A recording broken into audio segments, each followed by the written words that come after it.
Ace-Tainment TV, your #1 birthday arena.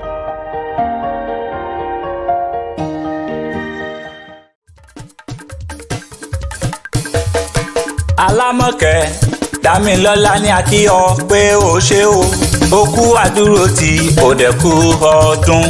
Dámilọ́lá ní a kí ọ pé o ṣé o kú àdúró tí o dẹ̀ kú ọdún. Àpáta dé bàbá ṣe ni lóore ṣe làdúpẹ́ ẹni a ṣe lóore tí ó dúpẹ́ ọlọ́ṣà tó kò lẹ́rù lọ nírú wọn. Yìnyín kẹ́ni ó ṣèmí ni Rebecca máa gbóhùn ẹnu mi ọmọ Ọláwálé.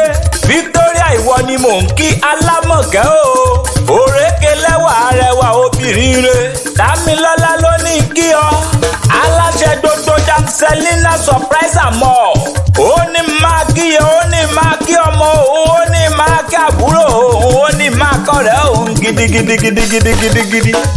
Victoria olójú èdè ẹlẹ́rìn ẹ̀yẹ abẹ́yín funfun bíi ìtẹ̀fún ó mọ́ lára ló ní pẹ́ẹ́rẹ́pẹ́ ó nà délẹ̀ ó dúró déédéé obìnrin tóbìnrin olóríire alálùbáríkà ọmọ.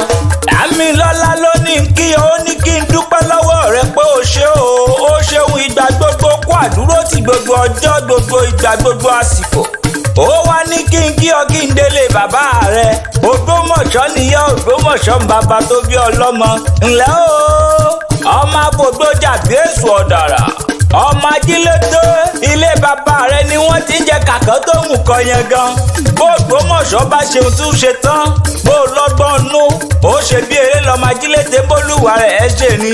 Ṣé bí ògbó oṣù ní dìyàn ògbó àgbàdo adẹ́kọ ògbó eré á sì dọ̀lẹ̀lẹ̀. Mo kí ọ kú ọdún mo kí ọ kú yèdùn àṣeyí ṣàmọ́dún aṣàmọ́dún ṣẹ̀mí ẹrú ń dòkè ẹrú ń tọ̀gán iwájú ló máa lọ torí iwájú lójú kú ń gbé iwájú lọ́wọ́ ajá ń gbé ikù níjẹ́ tẹni tá a sì iwájú.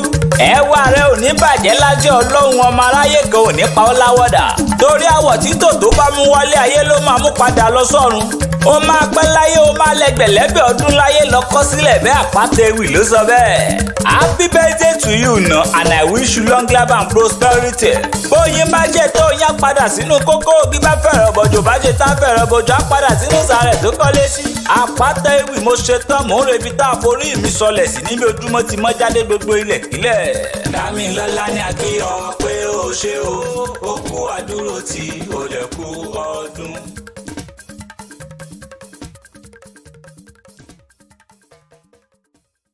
Thank you for watching our video and follow us on Instagram, Twitter and Facebook at Àpáta Ewì. Please don't forget to subscribe to our YouTube channel for more videos. We love you.